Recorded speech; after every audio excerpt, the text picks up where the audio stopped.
Hello everyone and welcome to the Hidden Lives of Writers. I'm Fiona Snyckers and I'm joined by my co-host Gail Schimmel. Hi Fiona. Hi Gail, how has your writing week been? So I have had to stop pretending to write 500 words a day because the time has come round again and I have a Katie Gail edit to do. Mm-hmm. So the Katie Gails, we write 2 a year. And the cycle tends to work that as one is about to come out, we are doing the edit for the next one. Right. So one has quite an intense time of it because you've got the new book. We're trying to start promoting the new book and I'm doing an edit for the next book. And we have a new editor, which is, of course, something that will also happen if you write enough for long enough in a particular series. So we got the edit letter, so you get a letter with the structural edit suggestions and a marked up manuscript. And because it's a new editor, it's a slightly different, there's a small adjustment. And as always, you read the editorial letter and you're like, so this is what will always happen if you are a writer that your editor likes and are precious to the publisher, but also you're human and you make errors. It will be a compliment sandwich. This book is magnificent. We were so happy to be back in the world of Berrywick and so many good laughs. Very little to say. Can you just change the murderer, change where it happened, change who the murder weapon, blah, blah, blah. Lovely book. Sure you can manage this. And there's that moment where you're like, actually we can't do any of that. We really can't. And I do the edits. And I had that moment badly, but in fact, it's a very small edit. It's a very gentle edit. And I'm plowing through it and moving at pace and enjoying it. I do love doing edits once I get my head around them, but it has stopped me writing much. It's given me a lovely excuse not to write my own book. What about you, Fiona? What excuses are you using this week? Well, I spoke last week about how a new idea has come to me and I wasn't sure whether it had legs and was going to go anywhere. And it's still sticking around. And I know why it came to me, because something in my real life sparked the idea. And I remembered previous incidents in my real life and I thought, this could be something. I could build this into something. And then I was thinking about these things that had happened in so-called real life and thinking that, well, they don't make such a neat story. They don't really have a great narrative arc, but maybe we could work with it. And I ended up in that tension that I think memoirists feel between what really happened and what would make a good story. And I had to remind myself that I'm not writing a memoir here. It doesn't matter what really happened. That can just be the fodder. It can be the inspiration for what you're going to write. But if you don't like what really happened, change it. This is fiction. You can reorganize it, rework it, while still keeping that original inspiration. So I've been stuck in that tension a bit and working things out between, how good is the real life stuff and how much does it need to change? You know, you put me in a great dilemma when you give little snippets like this. You like that person on Facebook going, it's been hard, but it will get better. Yeah. And I want to say, well, tell me, what is the real life thing? Let's unpack this. But also I'm so private about my ideas that I'd hate it if you said to me, well, tell me, let's unpack it. So I don't even know what to say when you tell me a little kernel like that. But I do think that your attitude sounds right. Fictionalize it. And speaking of fiction, Gail, what have you been listening or watching or paying attention to lately? Well, I've been wanting to talk to you about this read because I know that one of the things you and I share is that we like a good witch book, but we're quite fussy about our witch books. We won't settle for just any old witch book. Yes. And I found a witch book that 90% has ticked my boxes for what I want from a witch book, and it is called A Resistance of Witches by Morgan Ryan. Right. And she has written this book, I think it's a debut, about witches helping in the war effort in World War II. Ah. And I'm not a big one for historical novels, and I since I've had children, I've been unable to read a lot of World War II fiction because Hitler would have killed my children. It doesn't bother me that he would have killed me, but my children bothers me. But this one I felt was far enough away from reality that I'd be able to deal with it. And indeed, and it's fun. It's about a coven of witches, they've been secret in their world, but they go to Churchill and they say they will assist. And then we pick up the story a little bit into the war, and something has gone wrong, and there is a powerful magical book that the Nazis are looking for, and the witches have to stop them. Mm-hmm. So that's the premise. And it's made me think a lot about what is it I want from a witchy book? Like, what are the magic ingredients for a witchy book for me? Mm-hmm. What do you think yours are? For me, and I've also thought about this a lot, I don't want to be in an entirely magical world. High fantasy is not my thing, but witches are a little bit my thing. So I want the world to be real and everyone else to be ordinary.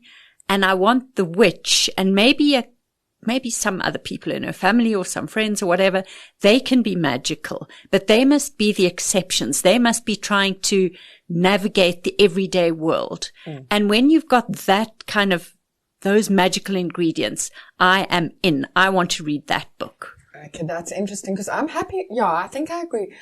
I'm happy for there to be a world of witches, but I also, I have read and enjoyed a number of high fantasy books where that is the world, but I like that level of secrecy, I think, that level of, and I also love a discovery of power. I didn't get that from this book, but I do love a coming of age witch story where she discovers whether it's now or later in life, or whether it's young or later in life, that she has these magical powers. I like that. Yes, me too. That's the Harry Potter, when the glass disappears and he lets the snake out, that kind of moment. Yes, that moment. That can be a lot of fun. Very much. I enjoy that a lot. Do you think you've written, I was about to say, do you think you'd ever, but you've written a Witch Cozy series. Was it fun? It was a lot of fun, and every now and again I'm tempted to go back to it because it does give me that sort of lovely feeling. But yeah, as I've said before, I fear that AI is coming for the witch cozies and that AI can just grab those tropes and make them what we used to make them. And so I want to go in a different direction. You know, Fiona, I don't believe it because I've been thinking about this a lot. And I think that in those witch cozies, in ordinary cozies, in any genre book, that the magic actually lies in the small detail. And the magic lies in the little joke and the quirky Easter eggs, and I don't think AI can do that. So I think that while AI could write a perfectly readable book, you know, it won't be awful. It will be perfectly readable. I still think there's going to be the human writing is going to stand out. I really do. Yeah, I'm more of a pessimist and you more of an optimist. I hope that you are right. That's all I can say. I want to live in a world where you are right about this. I'm always right. My husband will tell you. What about you, Fiona? I've talked a lot about witches. What have you been reading, watching, doing? I've been reading, and because you are my guru and I follow you in all things, I decided to start reading Wally Lamb because I'd never read him before. Yes. And I conscientiously Googled, what is Wally Lamb's best book? And I got the response, I know this much is true. So I downloaded it on my Kindle. I bought it sight unseen. And then I saw that it was 1,000 pages long. So I thought, oh, okay, gulp. I've set myself a bit of a task here. And I read it, and it is magnificent, especially looking back on the whole thing, having finished it as a product. It is magnificent. But there were times while I was reading it that I was almost dreading going back to it because it is such a traumatic story. And he doesn't shy away from the horror and the trauma. He lives in it. And there were times when it was a really hard read. It's funny because I never remember that about Wally Lamb, but it is, I think, true of all his books. He does not shy away from enormous trauma and difficult subjects, and the latest book as well. I think I read I Know This Much Is True when I was much younger and psychologically more robust. You know, I think in your 20s and early 30s, you have a protective layer almost. You're not as vulnerable to the hurt of the world because you're not as, I don't know, aware that the world is basically rotten. Did you just say I'm the optimist and you the pessimist? But yeah, he is hard, but you'll read another one, won't you? I will read another one. I'll probably read the most recent one now because that's what I was very curious about. But it was a great recommendation. He is a brilliant natural writer. He is just inspired. And I'm so happy to have been introduced to him. I'm glad to hear it. So somebody else who does not shy away from trauma and the difficult things in life is our guest today. Our guest today is Claire Robertson, who's joining us from Australia. Claire is the author of The Spiral House, The Magistrate of Gawa, Under Glass, Isle, and now most recently, The IMMORTALITES, which is published by Penguin Random House. Claire won the Sunday Times Fiction Prize for her debut novel, The Spiral House. She also won a South African Literary Award and was shortlisted for the University of Johannesburg debut prize. Claire, we're very excited to be chatting to you today. Hello and welcome. Hi, I'm so grateful to you for inviting me. Thank you. And this is quite exciting for us because I don't think we've ever spoken to anyone quite so far away from us before, have we, Fiona? Do you want to tell the listeners where you are? I'm in the very easternmost part of Sydney, Australia. You know how we start. I think we talked about it before we started recording. So please tell us, how has your writing week been? I'm not writing at all at the moment. I've decided to do this risky and very frightening thing and attempt an Australian novel, historical literary fiction novel, hyphen.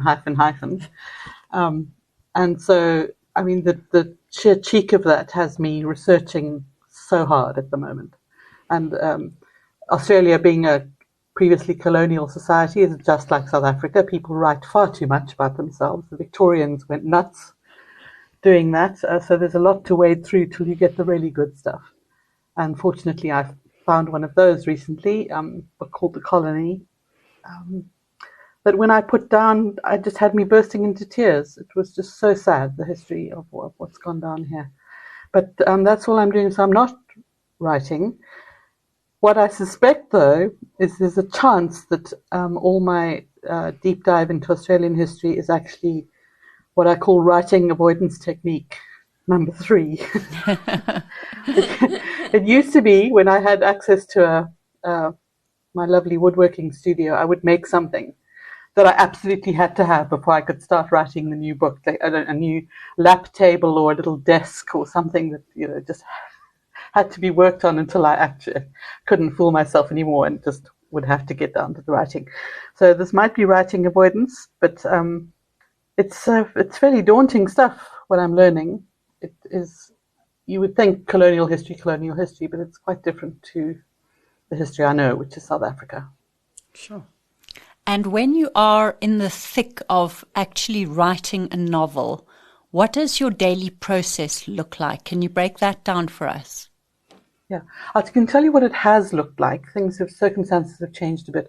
I had a lovely job in South Africa. It was 4 days a week and it started at sort of 9 o'clock in the morning. So I did followed the advice of give the best of your day to your writing. Mm. So I would get up very early and write and just feel so good about myself after finishing those 1,000 words.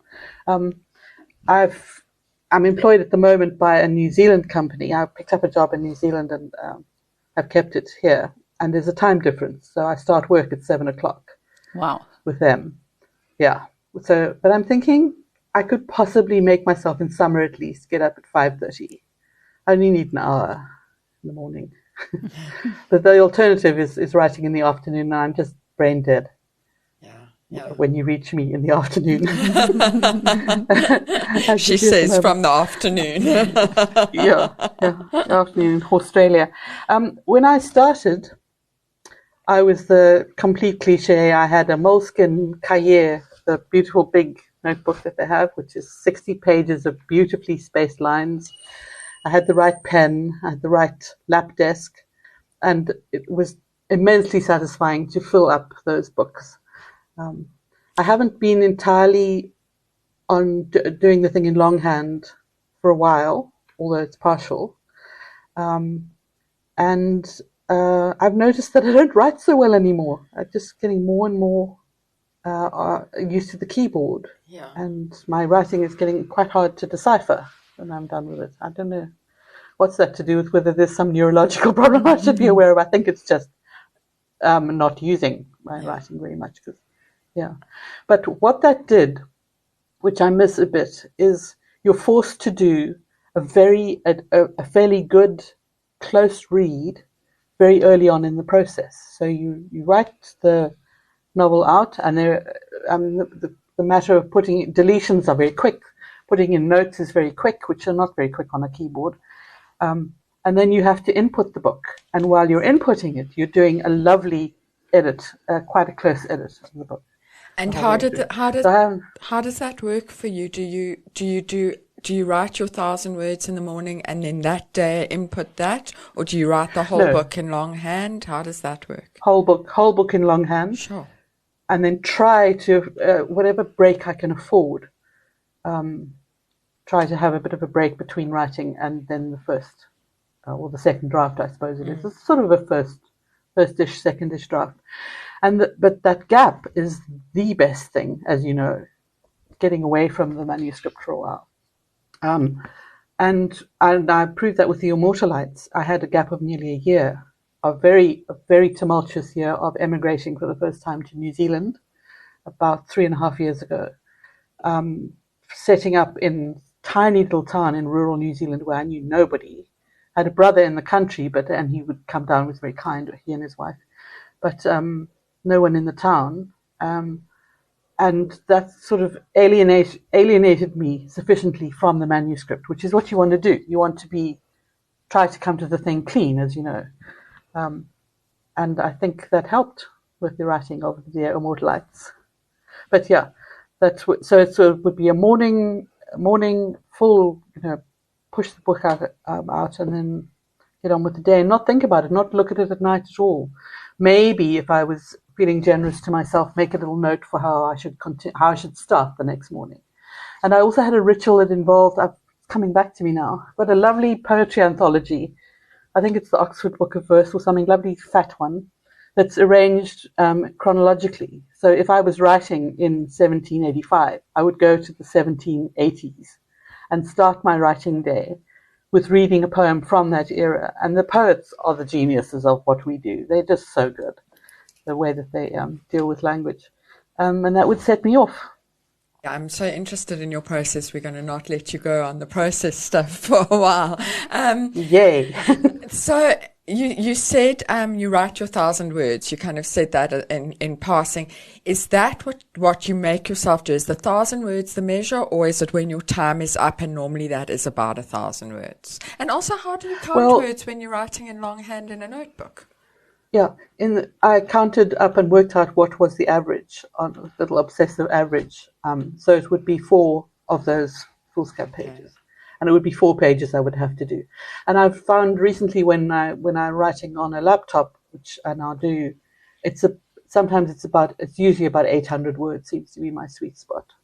And do you make yourself push to 1,000, or you stop at the 800? No, I can stop at 800 if I need to. I'm not who was it, Trollope or Thackeray, who made himself do 2,000 every day, and if he finished a book, he would start the next book to make up the word count in the middle of it. But that's just weird.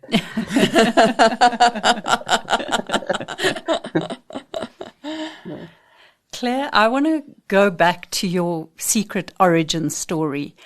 I remember when I came onto the literary scene in South Africa in about 2009, I remember you as a journalist and somebody who was very much in the literary scene.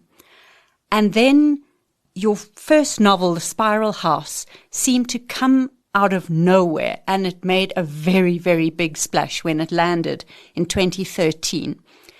Had you always wanted to be a fiction writer? Were you that little child who wanted to write fiction, or where did that come from? Had you always been secretly writing fiction, or did you make a sort of big change from journalism to fiction? I kept a diary when I was younger, from about the age of 16, and I loved it. I loved writing that. So that might have been part of it. But I remember when I was about 13, discovering that there was such a job as journalism in the world, and just thinking that's the life for me. We were a very reading family. Everyone always had their nose in a book, and me almost more than the rest of them. I would lie upside down if I got uncomfortable and continue reading. I'd walk reading. My parents would come in at night, and they said it was really spooky. They'd switch the light off, and then I'd be fast asleep in bed with a book propped up in front of me. Freakish, but it wasn't. The writing was going to be journalism, which is just how you did it. And probably I was fairly practical. Probably I knew that I could support myself that way. I didn't think I could with fiction. But it started to pall a bit because, I mean, the bumper sticker could be you're dealing with facts but not with the truth in journalism. And in fiction, you're dealing with made-up facts, and it had better ring true. It really has to be that way. I'm trying to think. There was the thing I used to trot out at the book festivals. Nelson Mandela was released from prison, high point of lots of journalists' careers. And then after about a year, the ANC, which was very good at using him for marketing purposes, hosted a big press trip back to Robben Island to photograph him in his cell. And I went along with it. And it was horrendous being a part of that melee of foreign correspondents, very aggressive, especially television journalists, and pushing and shoving, literally shoving you out of the way so that they could get the shot. Later, I was a television journalist, and I worked out you do have to do that. But I remember one moment we went to the quarry, which had robbed him of most of his eyesight, or a lot of his eyesight. This tall, dignified, beautiful man having, picking away at this limestone.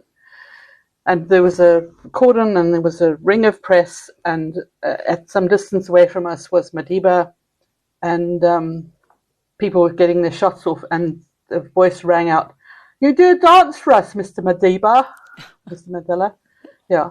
And he just, he sort of skipped a tiny beat and lifted his arms up and shuffled into Shoshaloza, doing this dance because it was good for the movement to do the dance or something.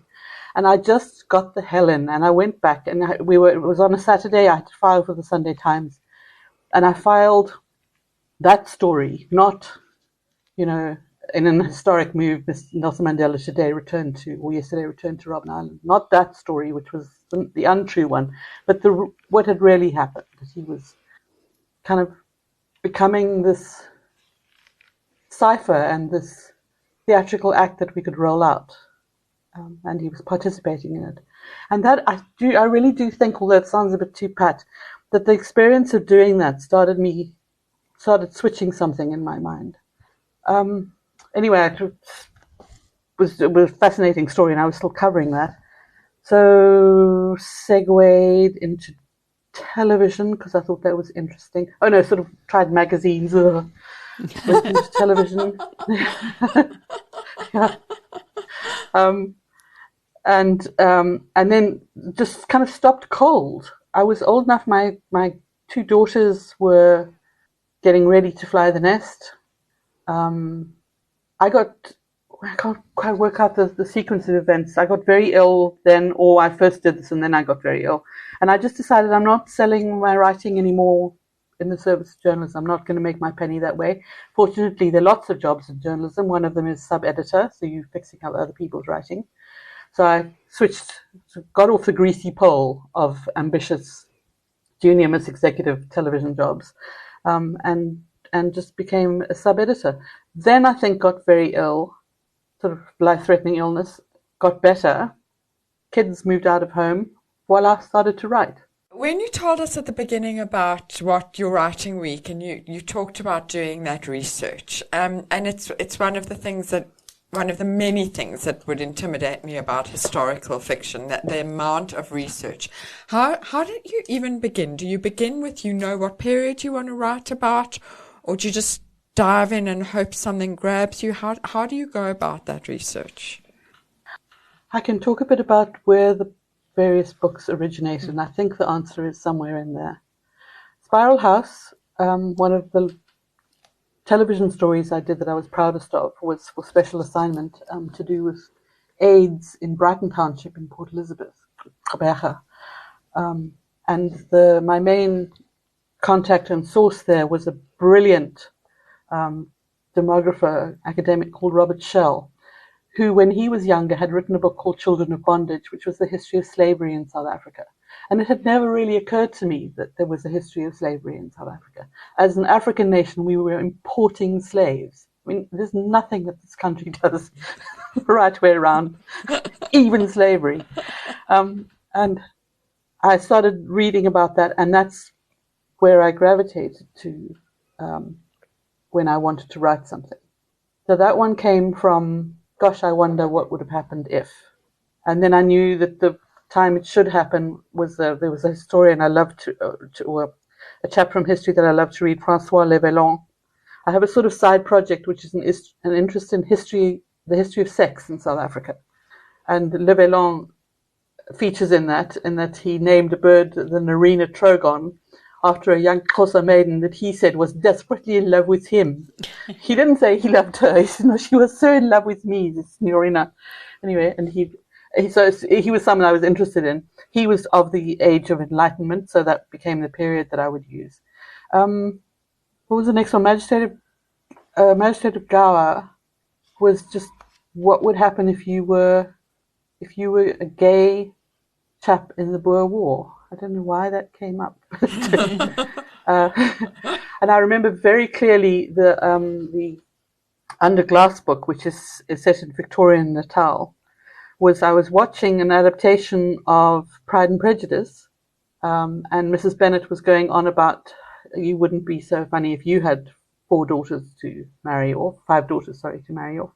And I thought, the people I come from are a lot more ruthless than that. We would have made a plan. And then the whole book is about a woman making a plan. And it has a very handy sort of analogy for that thing. Isle, I have no idea where it came from because it's medieval Germany and post-World War II North Sea. Can't answer that one. And then I think, are we up to the Immortalites? Yes. Immortalites, when I was briefly at Rhodes University, I used to think it was the funniest thing in the world to go and visit my 3 greats grandfather in the local 1820 Settler Museum, where he sort of glowered from this photograph. Nice looking chap, but very glowery. And he had written a diary, kept a diary, which I loved. But the part I mostly loved about it was in it there was a code for every time he got lucky. And it was 4 dots in a square and a dot in the middle. But literally, one of the academics had worked out that this was so I almost eluded the fact that buried in there that he doesn't talk about, but that the person who edited the diaries does talk about, was the horrific death of his little daughter, who was the first of my line to be born in South Africa. Was killed and stuffed into an animal hole, either termite mound or hyena. And that has sort of stayed in the back of my mind. And then my brother, the one in New Zealand, retired, bought a Land Rover and set about photographing every known elephant in South Africa, and traveling around. And he got to Addo. Yeah, in a way, it does link up. He got to Addo and we were sort of chatting. I said, no, wait, hold on, I'm coming. And when I flew out and joined him, and we went to try and find what we could of the family story. And we found it was the most thrilling thing. It was like your veins turning to fire. We found this gravestone of the little girl, and it's a murder stone. Murder stones are quite rare. Murder stones that allude to the method of death of the person lying there. And it said this is barbarously murdered by A, and then the unforgivable word on this thing had been broken off at the terrible word, had been reinscribed. There it was, sitting there. And I thought, I can't write a novel about this. I can't. It's too much, too painful. But I remember my brother and I doing sort of detective work around the graveyard in Cumber, and both of us saying, this isn't what happened. That's not how the world worked then. We don't know who did, and we didn't want to say specifically that we thought it was one of the people she might have known. Anyway, that started sparking it. And then another graveyard near my home in Simonstown in those days. I used to go there to collect names because there are no names as beautiful as the ones you see on. In fact, I live near a cemetery here too. A pattern is developing. And there was this lovely little name, Ellen Kent, which is just such a brisk, upright little name. And the initials spell out Eck. So it was just lovely. And I used her, and she kind of swept me along on that story. So the origins are... I've always thought that the origin, that writing a book and coming up with the ideas for a book is exactly the same part of your brain that produces dreams at night. So some idea pops up, you go through absolute pretzel-like contortions to make that thing that popped up logical, to fit it into a narrative. And then it starts to tell you why that popped up, what you really care about in that story. And that all happens subconsciously. And I do think with the addition of a laptop or a pencil in hand, that's what you're dealing with. And of course, because you have, the pencil puts this in my mind, because you have to then put it into language and written language, you lose 90% of whatever you were aiming for. But you are left with some kind of story to tell your monkey cousins, I wanted to ask about the experience of having your first novel do so extremely well, to win 2 major awards for it and be nominated for a third. It's lightning in a bottle. You've come out of nowhere. It's done exceptionally well. And now you've got to sit down and write the second book. Did you have any kind of sophomore syndrome, any doubt about whether you'll be able to make lightning strike twice, or did you just, it sort of gave you the wind beneath your wings to sort of have the confidence to go forth and write more books? What was that experience like? Well, I had nothing to compare it to. I didn't know how crazy it was. I've since learned that it was. The awards it's incredibly stressful to win an award. Oh, woe, poor pitiful me. But it makes you crazy. There's magical thinking involved, all sorts of things. One of the people talking about the book had said it had taken me 20 years to write or something. And I was just so stung by that. My journalistic self was so stung by that. Of course it hadn't. It's taken 2 or 3. So I roared into writing The Magistrate of Gower, which was finished, I think, 18 months after Spiral House came out. Pushed through it. I think Magistrate of Gower is a better book than Spiral House. I have a very soft spot for it, possibly because it relates quite closely to sort of family history, very recent family history, to do with breakups and stuff. But sophomore, okay, I was very into the theory of what it meant to write a book, because I over-researched everything, probably poor self-esteem or something like that involved in it. And people had spoken about the sophomore syndrome. So I was determined not to let that happen. I wouldn't, yeah. That's very interesting. I'm also interested that it has such a place in your heart, because I think there is something about a second book that a second book is the proof that you're a writer. I almost feel like almost anyone, if they sit down and work hard, could produce one book, but it's when you produce the second book that you're a writer. It absolutely felt like that I had some sense of what I was about, what needed to happen, what the book needed from me, and a more professionalism involved in it. I knew to look forward to the editing process, which I hadn't known the first time I was edited. How very dare they edit me, kind of thing. You just, although I had the best. Guess who I had as my first editor was S.E. Nordier, Fani Nordier, the great writer, alphabet chap. Yeah, he was brilliant. I think his longest note was, we're over egging the pudding a bit here, don't you think? He knew how to get me. Oh my God! stating something outright, never banish it. Anyway, yeah, it really is, and setting out, knowing, kind of having an idea of what you're about, and pushing through and doing it. Yeah. Tell us about your research process, because you said you're busy researching a novel based in Australia now. Has your research process changed from book to book? Do you primarily go into the primary sources? So are you spending your days in archives, digging up old letters and diaries and what have you, or primarily secondary sources, people who've written about this period? Both? How has it changed? How has it evolved? How's it different doing it for Australia? Just talk us through all that. In the beginning, it was a secondary source, but the best secondary source, Children of Bondage, the Robert Shell book. And then I did a tour of the archives in the Cape, and they showed the slave records. I think I was there on a story or something. But just seeing the slave records so neatly written out was just chilling and wonderful. So I knew that I should go to the primary source a bit more. It varies so much book to book. Isle, the medieval Beguine convent side of things, I went off to Dizzy-Bordenburg near Rudesheim on the Rhine, and stayed in a convent for a while and went walking around the ruins of the abbey, which was lovely. And I think if I could do that, I would with everyone, but there isn't always enough of the world left to explore.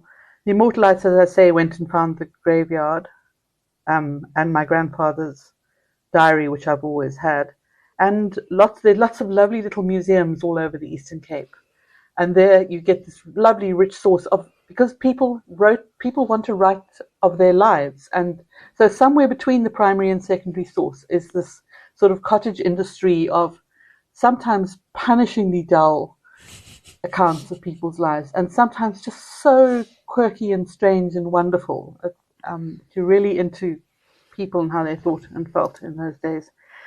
The Australian one, Sydney is a big, stonking, very impressed with itself kind of city, and it is impressively beautiful as well.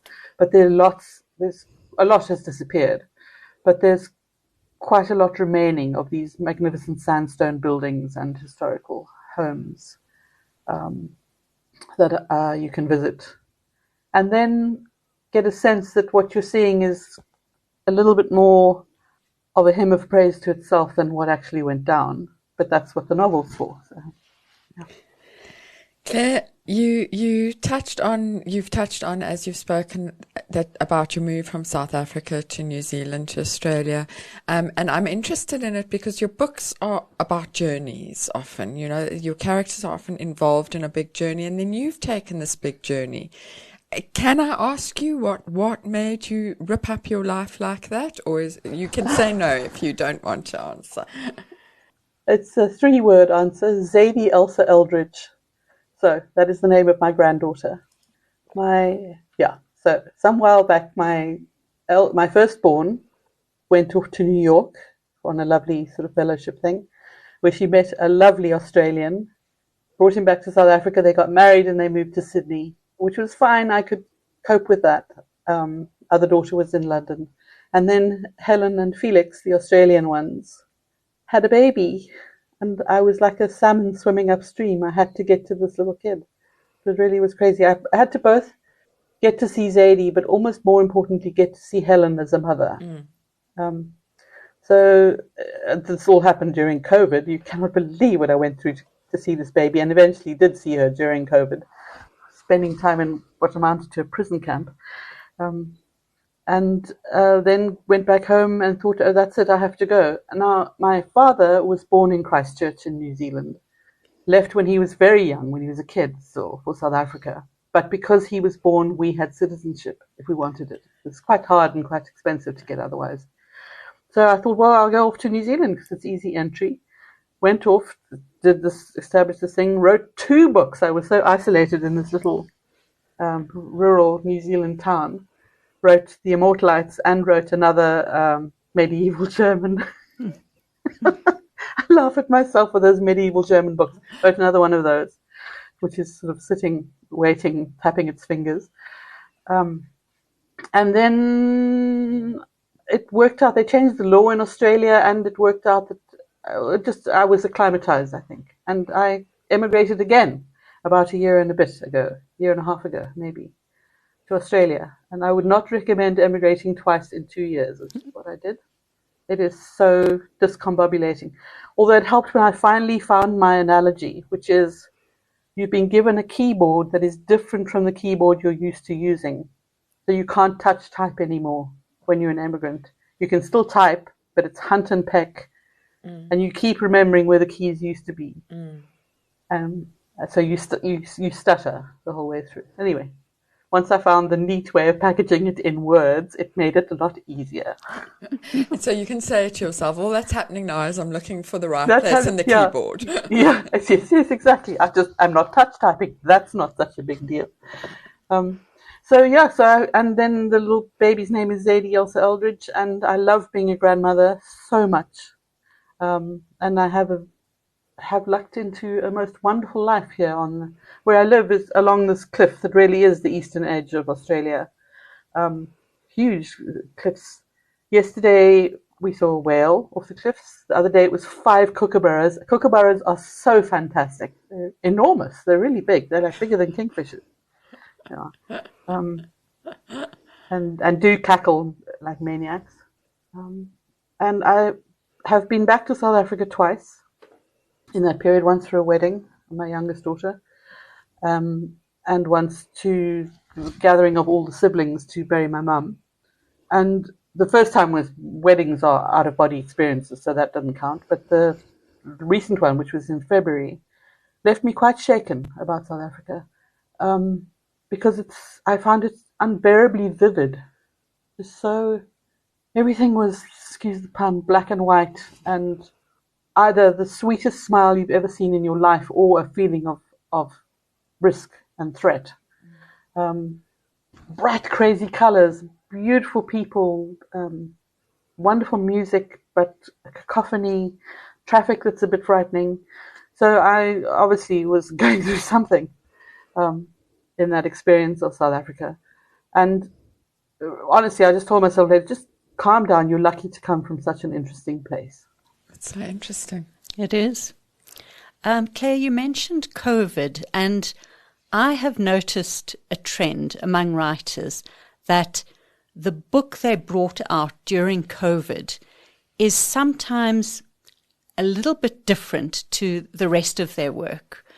Sometimes a little bit allegorical, a little bit out of time, out of space, out of time, universal. I'm thinking of Karen Jennings's The Island. I'm thinking of Joanne Fedler's latest book. They strange little isolated allegories, often shorter than the normal books that these authors bring out. What you're describing is the Immortalites, shorter, allegorical. Why is Isle different? Isle is a disturbed book. There's something going on there that I don't quite get. I love the Beguine part of it, the Mechtild and her story.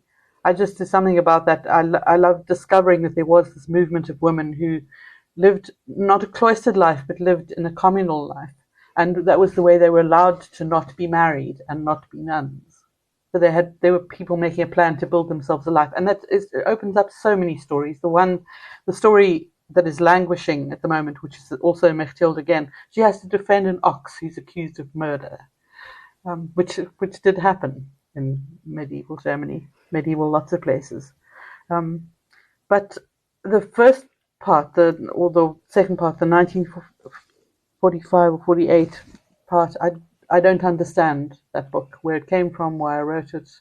Did you write it during lockdown? No, I didn't write anything. I wrote The Immortalites during lockdown. Yeah. So I wrote it during lockdown. I was talking earlier about having a break from your manuscript and how valuable it is. Wrote this in South Africa, had this immensely traumatic, good and bad ways, break. Picked it up again in New Zealand, finished it, did an edit, had another break, and did the last edit while I was in Australia, all long distance, which is quite an experience, long distance publishing. I wouldn't have thought that it would have made much difference, but it did. I felt quite remote. Talk us through that. Why I felt a bit remote. Well, a couple of things had happened. I'd had the same publisher the whole way through, Fourie Botha. the Great, at Umuzi, and he left. And he became my agent very briefly. It's the last time I've had an agent. Anyway, and then he stopped doing that, so that didn't happen either. So I had a new publisher, new editor. I had all these feelings of loyalty to Fourie, and now I was dealing with his replacement, who ended up being the most wonderful editor, Jaco Adrianse, who's now, I'm sure there's no causative relation at all, but is now in charge of everything at Umuzi. Well, he's the English, I think he's the fiction editor now.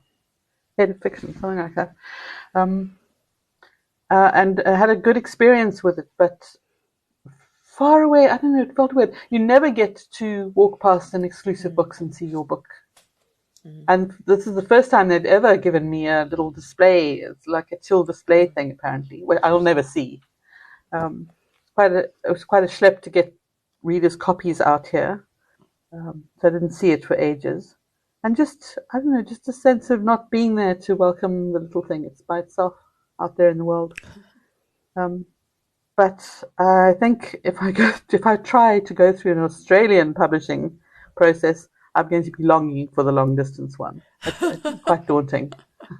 We'll see how that goes. Yeah.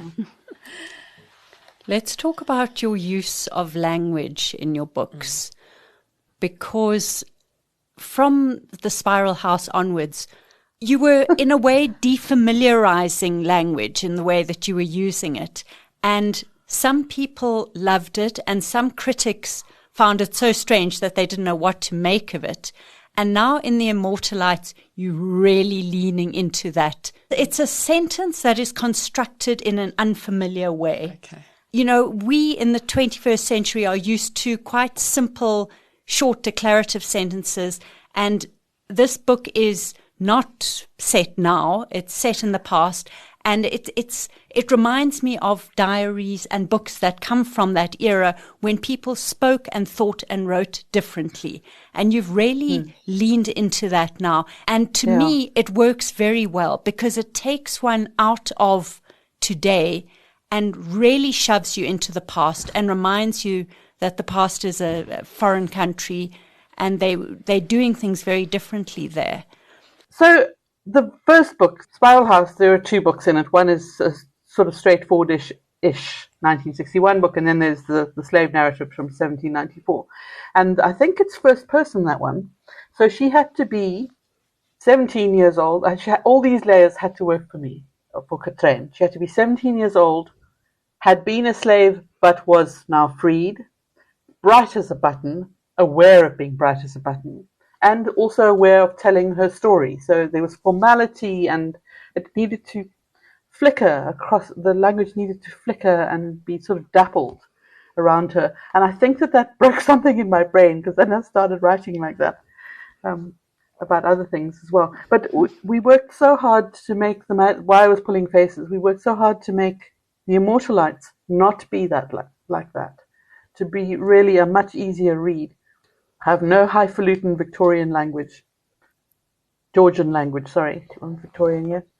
I don't know, I think it is easier and simpler. One of the things we did, which she said, scurrying away from talking about language, was to, I worked out that with like 40 years as a journalist under my belt, I was used to writing in a certain way. And one of the ways that I was writing to and had got away with it for was that the columns in newspaper stories are very narrow, so it's easy for the eye to read. In fact, when there's a wider one, it's called a bastard set column, and it's frowned upon. So Jaco and I worked on setting the Immortalites on a much narrower page, which you can, there's only about 9 or 10 words per thing, to make it a bit easier to understand. The language thing, I think, it feels a lot like acting, this writing thing sometimes, assuming roles and putting words into things' mouths. And it's just adopting an accent. And I wish that I didn't do it quite as much as I do it, although it does bring reward. You do sometimes just come up with phrases that you just fall in love with because of playing with language in that strange kind of a slant way. Claire, would you describe yourself as a feminist writer? Is there a feminist agenda at work in your books, and has that changed over the years? Because I think there is, but I'm not sure how deliberate and intentional it is. Well, it's not something I can ever get away from. It's bred in the bone. I'm feminist to my core. It's feminist for which read humanist. So, but it's interesting you ask that, because with the Immortalites, I don't know what to do with this anger, this women anger about men, like men. But, and the Immortalites, Ellen Kent is really done quite badly by men. And in the book, there is a woman suffering at the hands of pompous, arrogant, dishonest, warlike, violent, all sorts of things that the men are in that book.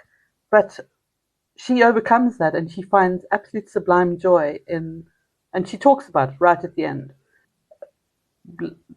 being an immigrant or being a colonizer, I think a settler in South Africa. She says something like, it was like loving men, in that you couldn't, I've got to find it. If I can read you a little bit, if that's okay. Please do. And I began to know what other matters had been decided for me by my hind mind. In a sort of likewise, I asked for benevolence and a welcome from this place, though I and my kind had done everything to not deserve it. And I would love a man, though as a type their crimes against me were many. I would seek a home in a place we were doing everything to alienate ourselves from, and make my closest husband from that alien clay. In neither of these was I invoking exceptionalism to make sense of it. That would have been a slight of morality. No, I committed myself to a conscious and often unconscious accommodation with it, to recognize the freight and hypocrisies, and then to ignore them. Call it love. So, yeah, she, both in the journey of the Ellen Kent character and in the shape of the book, there's magic. And I was saying to someone the other day, when magic comes knocking when you're writing a book, you loosen your corsets and you let it. You know? Sink a bit into it. And I didn't ask too many questions. And it really is, Fiona, I did not know that about books written in COVID or written during lockdown. It is exactly, this is that book. And it's strange, and it had puzzled me, but I love that it's part of a syndrome. It's just something that I've observed. Claire, we always like to ask our guests what they have been reading or watching or listening to lately that's made an impression on them. Well, as I say, I've been reading mainly history books about early Australia, and I'm now reading On the Origin of Species by Charles Darwin, which is lovely. It's actually charming. So not much fiction. When I got here, I delved back into Australian writing. I love Peter Carey. I loved Oscar and Lucinda when I was younger. So I couldn't believe that there was this whole Peter Carey I never even heard of, and just was out there. And she said, I think if you stick around, you might find quite a few Peter Careys that you've never heard of that you just have to read. A lovely sense of that. Now, she probably didn't speak like that at all. But, yeah. So novels, not too many. The reward that I give myself of watching a little bit of the box after a hard day of sub-editing agricultural journalism and reading Australian history. I came across, when you're spoiled for choice, which you are in this huge, rich country, for what to watch, you end up watching crap usually. But the other day I just came across something I want everyone to watch. Is The Death of Stalin, the movie. And book-wise, one of the things I do when I'm in this sort of, if you can't stay away from literature for too long, is I start rereading. So I'll go back to old favorites. I probably am going to read The Siege of Krishnapur any day now, because that's my favorite book in the world. Mm-hmm. Do you know it at all, J.G. Ballard? No. Indian Mutiny. Oh, it's really worthwhile. It's a wonderful book. I love that you have a favorite book, that you are very clear that you have a favorite book. Well, I kind of have two. There's that one, and there's Hotel du Lac by Anita Bruckner. A perfect book. Yeah. That used to be one of my rereads. Well, Claire, we hope that everyone checks out The Immortalites, published by Penguin Random House. It's available in bookstores right now, and it is fascinating and brilliant. And if there's anyone left in South Africa who has not read your fiction, I hope they go back and check it all out, because it very much rewards scrutiny and revisiting. So thank you so much for your time. This has been great. It's been so much fun. Thank you, guys. Gail, every now and then we get a writer that we speak to who really seems to gel with our way of thinking. And for me, I feel like Claire Robertson was that person. Absolutely. So much of what she said was so interesting to me, although she writes very different books from certainly from what I write, maybe a little bit closer to you, but very different from you. And her language use is different and all those things, but still, it's interesting how that writing experience is still, there's something shared. Absolutely. There really is. So what did you notice in particular that resonated with you? I loved what she said about when she's trying to embed herself in a certain historical era, that she reads the poetry from that era. Because we've had people tell us that they look at the art, or they listen to the music, or they find some other way to bed themselves into this fictional world that they're going to participate in. But the idea of reading that poetry, that really resonated for me. I'd love to try doing that. And I think for historical fiction particularly, it's interesting because it is about the language use of the day. And so it gets your head into the right language use space and the thinking like the people of that time thought. So I thought I'm never going to write historical fiction, so it is not a practical hint for me. but I found it really, really interesting. Yes, me too. And what did you take from it? Well, I think she might have answered your problem. You started out this today talking about the problem of having an idea from real life and how much do you fictionalize it. And she talked about that when you write fiction, you're dealing with made up facts, but it needs to ring true. Yes. And I think maybe that's the thing, to remind yourself to take that ring of truth that comes from the real life inspiration. Yes. But it's made of facts. And that's where fiction and real life come together, that we write what we know in terms of feelings. Yes. But not in terms of fact. Yes, that the truth, the sense of truth derives not from historical accuracy or factual accuracy, but from a certain feeling of something being true in a fictional way. Yes, I like that. I'm going to use that as I'm sort of formulating this book in my head. I like that very much. So if any of our listeners have read The Immortalites or anything else by Claire Robertson, she's been publishing for a long time now and is greatly and justly celebrated in the South African literary scene. Please get in touch with us. We'd love to hear from you. We're on all social media across the board. You've been listening to another production from Solid Gold Podcasts.